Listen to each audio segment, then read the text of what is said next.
Атом әдеттер. Үшінші ереже. Жеңілдетіңіз. 11-ші бөлім. Баяу қозғал, бірақ кері шегінбе.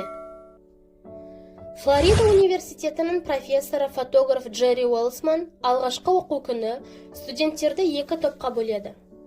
Аудиторияның сол жағына сан тобына кірген студенттер жайғасты. Профессор оларды атқарылған жұмыс санына қарай бағалайтынын ескертті. Оқудың соңғы күні ұстаз осы топтағы студенттер түсірген суреттерді санайды. 100 суретке өте жақсы, 90 суретке жақсы, 80 суретке қанағаттанарлық баға қояды. Аудиторияның оң жағында сапа тобына кірген студенттер отырды. Профессор оларды сурет сапасына қарай бағалады. Бұл топтағы студенттерге семестр бойы бір ғана сурет түсіруді тапсырды. Бірақ ол сурет өте жақсы бағаға таптайтындай мінсіз болу керек. Семестр соңында оқытушы ең үздік суреттерді сан тобының студенттері түсіргенін байқайды. Бұл топтағы студенттер бүкіл уақытын сурет түсіруге арнайды. Композициямен, жарықпен түрлі тәжірибе жасайды. Фотозертханада алуан әдістерді қолданады. Олар сол арқылы қателіктен сабақ алуды үйренеді. 100 сурет түсіру барысында шеберліктерін шыңдайды. Ал сапа тобының студенттері мінсіз суретті қалай түсіруге болатынын ойлаумен уақыт өткізеді. Семестр соңында оларда тексерілмеген теориямен бір ғана ортаңқол суреттен басқа ештеңе жоқ болып шықты. Бұл топтағы студенттердің қанша күш жұмсағаны сол күйі белгісіз болып қалды. Арықтаудың ең жақсы әдісін, бұлшықетті қатайтудың ең үздік бағдарламасын, қосымша ақша табудың мінсіз идеясын, өзгерістің тиімді жоспарын іздеп, уақыттың босқа кеткенін сезбей қаласың. Біз ең үздік жолды іздеуге тым әуеспіз. Бір кездері Вольтер жазғандай, ең үздік дүние жақсының жауы. Мен мұны қозғалыста болу мен әрекет етудің арасындағы айырмашылық деп атаймын. Бір қарасаңыз, екі идея ұқсайды, алайда екеуі екі түрлі нәрсе. Қозғалыста болған уақытта жоспар құрасыз, стратегия ойластырасыз, және процесс барысында үйренесіз. Жақсы, бірақ нәтиже жоқ. Әрекет ету адамның нәтижелі іс-қимылының бір түрі. Мақалама арнап 20 шақты идеяны байладым делік. Бұны қозғалысқа жатқызуға болады. Үстел үстіне отырып, шынымен мақала жазғаным әрекет. Ең жақсы диета іздеп, осы тақырыпта көптеген кітап оқу қозғалыс. Дұрыс тамақтану әрекет. Кейде қимылдаған пайдалы, бірақ ол өзінен өзі нәтиже бермейді. Жеке бапкермен күніне бірнеше мәрте ақылдасуға болады, бірақ одан нәтиже шығуы екіталай. Жаттығу, әрекет дегеніміз осы. Сол ғана нәтиже береді.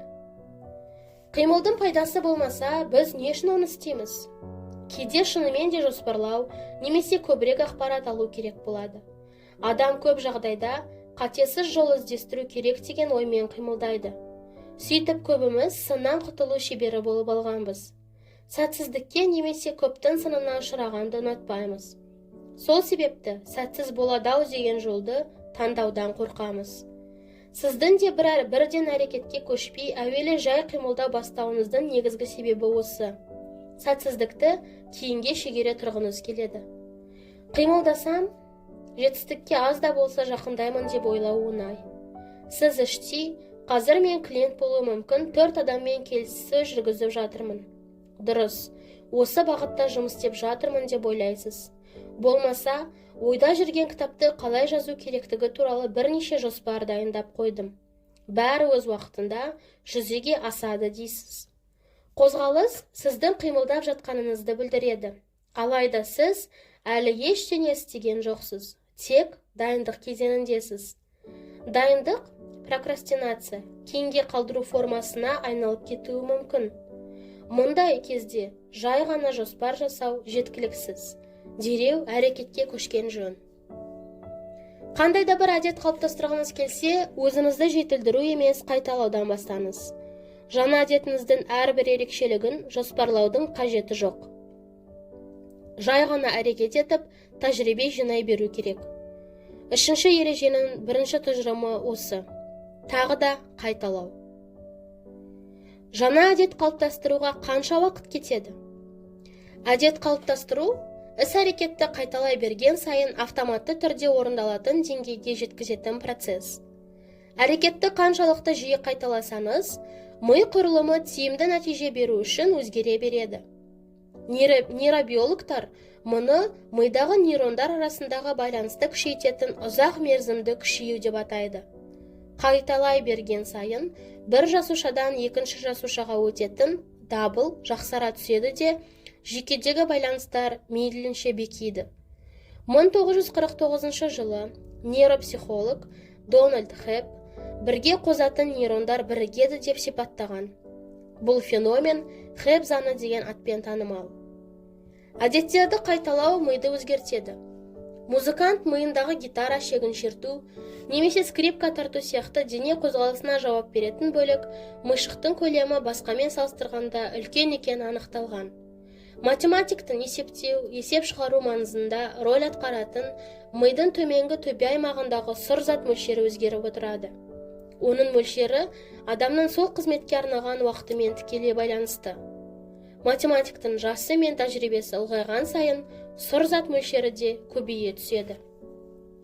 Ғалымдар Лондондағы такси жүргізушілерінің миына талдау жасап, мидың кеңістікті есте сақтау механизміне қатысатын бөлігі гиппокамп басқа мамандық иелерімен салыстырғанда көлемді екенін анықтаған. Бір таңғаларлығы, такси жүргізушісі зейнетке шыққан соң гиппокамп көлемі кішірейеді екен. Ұдайы спорт жаттығулар әсерінен шынығатын бұлшықет секілді адам миының белгілі бір бөліктері де тәжірибеге сәйкес дамиды. Қолданыстан шыққан соң семіп қалады. Әрине, әдеттерді қайталау мен қалыптастырудың маңызы нейробиологтар бұл мәселемен айналыса бастағаннан әлде қайда ерте мойындалған.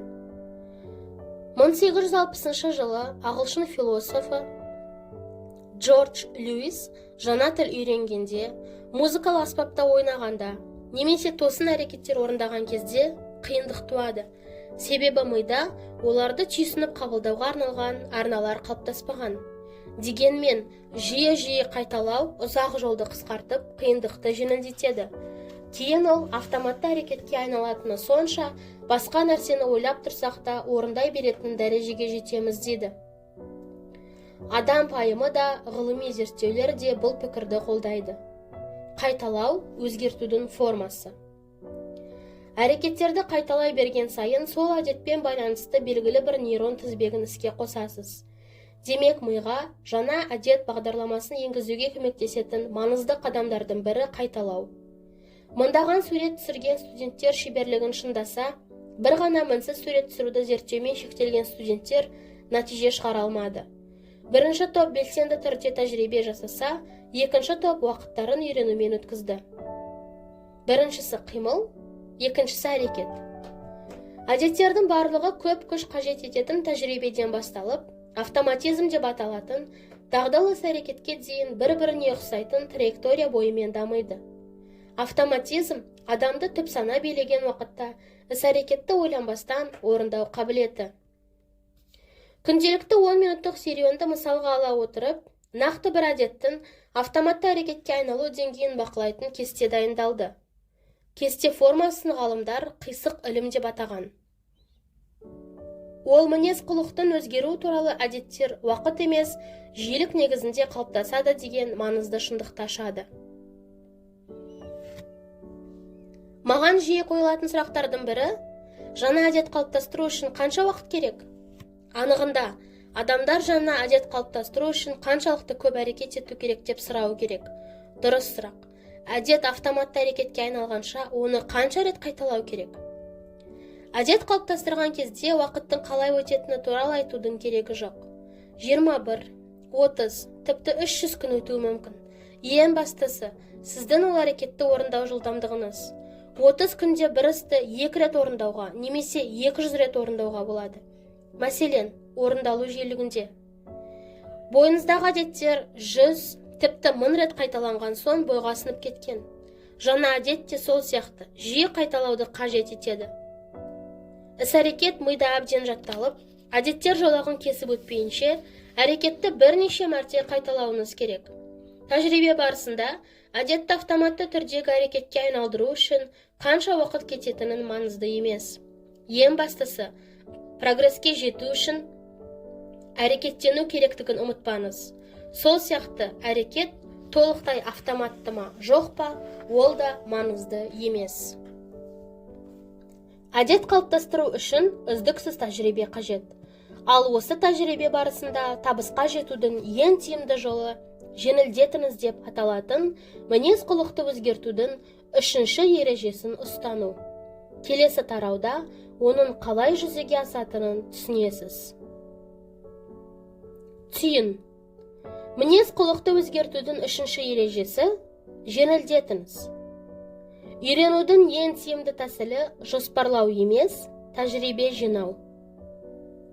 Қимылдауға емес, әрекет жасауға ұмтыл. Әдет қалыптастыру іс-әрекетті қайталай берген сайын автоматты түрде орындалатын деңгейге жеткізетін процесс. Әдетті бойға сіңіру кезінде оған арнаған уақыт емес, қайталау жиілігі маңызды.